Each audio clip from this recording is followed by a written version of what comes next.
Periyar Maniamma Institute of Science and Technology, Tanjavur. Mechanical engineering with specialization in energy engineering, robotics and industrial automation. கனமழை காரணமாக மும்பையில் கடும் போக்குவரத்து நெரிசல் ஏற்பட்டது. இது தொடர்பான முழு விவரங்களோடு இணைகிறார் நமது செய்தியாளர் ரமேஷ்குமார்.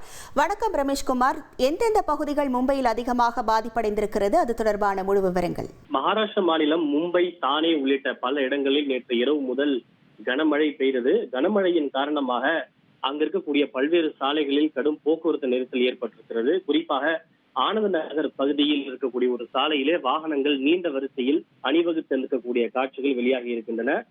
இந்த கனமழையின் காரணமாக சாலைகள் மோசமடைந்திருப்பதாலும் பல சாலைகள் சேரும் சகதியுமாக வழுக்கும் தன்மையோடு இருப்பதாலும் பார்வை திறன் குறைந்திருப்பதாலும் வாகன ஓட்டிகள் மிகவும் எச்சரிக்கையோடு சாலைகளில் பயணம் செய்யும்படி போக்குவரத்து துறை வாகன ஓட்டிகளுக்கு அறிவுறுத்தலை வழங்கி இருக்கிறது. இந்த வாகனங்கள் நீண்ட வரிசையில் அணிவகுத்து நிற்பதாலும் கடும் போக்குவரத்து ஏற்பட்டு இருப்பதாலும் வாகன ஓட்டிகள் கடுமையான சிரமத்திற்கு ஆளாகி இருக்கின்றனர். உங்கள் விவரங்களுக்கு நன்றி Rameshkumar. Periyar Maniamma Institute of Science and Technology, Tanjavur. Mechanical engineering with specialization in energy engineering, robotics and industrial automation.